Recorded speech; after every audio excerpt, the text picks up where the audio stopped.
राधे राधे, जय श्री कृष्णा। मैं सीमा सिंह बड़ों को चरण स्पर्श, छोटों को प्यार और बराबर वालों को तहे दिल से नमस्कार करती हूँ। आज मैं आपको सावन का देवता की कहानी सुनाने जा रही हूँ। यह कथा सावन मास में व्रत करने वालों के लिए है, साथ ही चातुर्मास के व्रत करने वालों के लिए भी यह कथा है। आइए अब हम सावन का देवता की कहानी सुनते हैं। एक बार की बात है, एक साहूकार था। वह बड़ा ही कंजूस था। माता पिता पहले ही मर चुके थे, भाई बहन उसके कोई था नहीं। वह बड़ा ही आलसी था।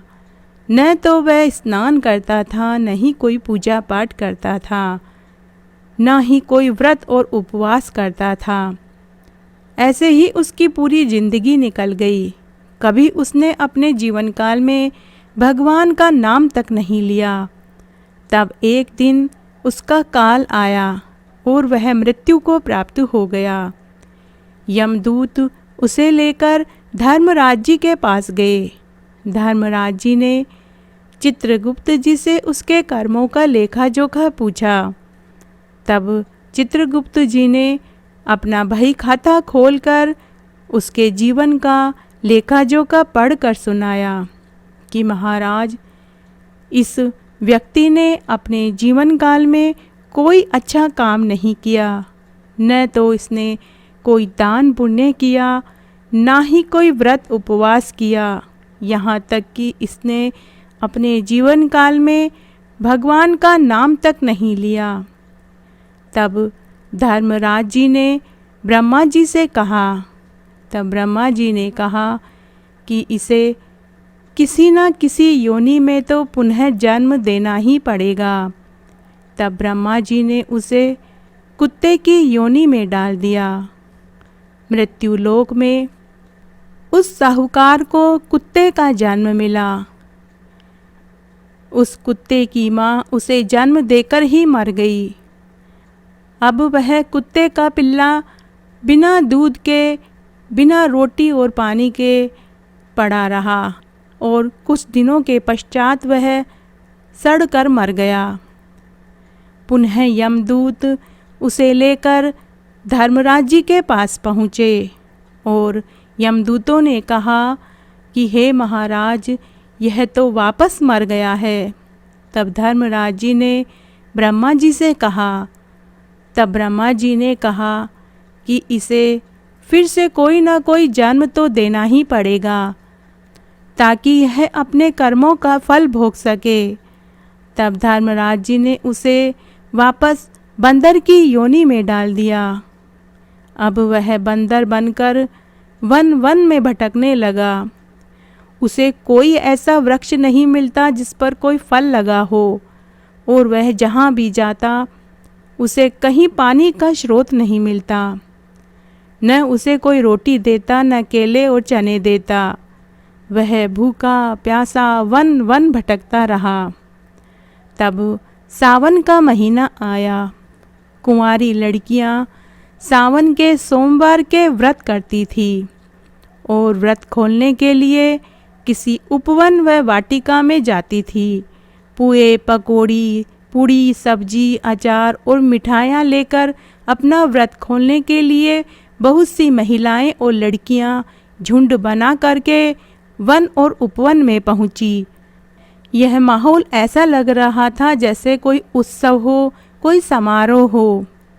जब वे सभी व्रत खोलने बैठी तो वे पहला घास गौग्रास का निकालते हैं, तो सभी ने एक पत्तल में गौग्रास निकाला और वे सभी तो व्रत खोलने में लग गई।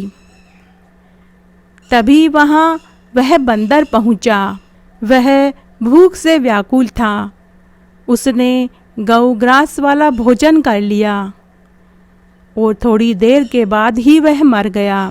यमदूत वापस उसे लेकर धर्मराज जी के पास गए और कहा कि महाराज, यह तो वापस मर गया। धर्मराज जी ने ब्रह्मा जी से कहा। तब ब्रह्मा जी ने कहा कि इसने बहुत बड़ा अपराध किया है। गौ ग्रास निकाला हुआ भोजन इसने किया, इसलिए इसे दंड तो देना ही पड़ेगा। तब ब्रह्मा जी ने उसे कहा कि इसे किस योनि में डालें।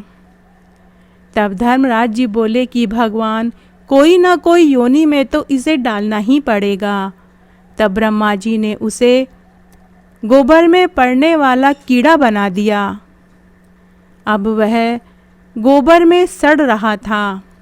एक दिन की बात है, बहुत बारिश हो रही थी और वह कीड़ा गोबर में बहुत दुख पा रहा था। तभी वहाँ एक भंवरा आया।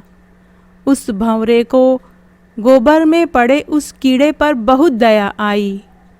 भंवरे ने गोबर के कीड़े से पूछा कि अरे भाई, तुमने ऐसा कौन सा पाप किया है जिससे कि तुम्हें गोबर का बदबूदार कीड़ा बनना पड़ा। तब उस कीड़े ने अपने पिछले 3 जन्मों का पूरा वृतांत कह सुनाया। तब भंवरे ने कहा कि चलो, मैं तुम्हें अपने साथ खुशबू वाले स्थान पर लेकर चलता हूँ, शायद वहाँ तुम्हारी किस्मत बदल जाए।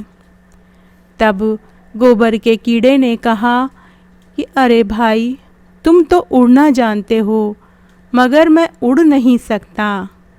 तब भंवरे ने कहा कि तुम मेरे पंख पर बैठ जाना, मैं तुम्हें ले चलूँगा। तब वह कीड़ा भंवरे के पंख पर बैठ गया। फिर भंवरा उड़कर उस कीड़े को फूलों के बाग में लेकर पहुंचा और उसे एक फूल के ऊपर बैठा दिया। वह गोबर का कीड़ा खुशबूदार हजारे के फूल पर बैठ गया। सावन का महीना था। तभी वहाँ एक पंडित आया। उसने शिवजी के ऊपर फूल चढ़ाने के लिए फूल तोड़े और उन फूलों में वह कीड़े वाला फूल भी पहुंच गया और पंडित के द्वारा शिवजी के पूजन करने पर वह फूल शिवजी पर चढ़ा दिया गया। फिर शाम को मंदिर का पुजारी आया। शाम होने पर उसने मंदिर की सफाई करी और सभी पुष्पों को ले जाकर कचरे में फेंक दिया, जिससे वह कीड़ा फिर मर गया। फिर यमदूत उसे लेकर धर्मराज जी के पास जाने लगे। तभी वहाँ शिवदूत देव विमान लेकर आए और यमदूतों से शिवदूतों ने कहा कि यह हमारा मेहमान है, हमें भगवान महादेव ने इसे लेकर आने का हुक्म दिया है, इसलिए हम यह देव विमान लेकर आए हैं। यह शिवलोक में वास करेगा। तो हे भगवान, जैसी गति साहूकार कुत्ते व बंदर की हुई, वैसी किसी की न हो, और जैसी गति कीड़े ने फूल में बैठकर करी और वह फूल सावन में शिव पूजा पर चढ़ाए गए और उससे उसे जो गति मिली, वैसी गति सबको मिले, कहने वाले को, सुनने वाले को और हुक्कारा भरने वाले को। घटती हो तो पूरी हो, पूरी हो तो परवान चढ़े, भूले बिसरे नाम तेरे भंडार में भरे। अगर आपको यह कहानी अच्छी लगे तो इसे ज़्यादा से ज़्यादा लाइक एंड शेयर करें। धन्यवाद।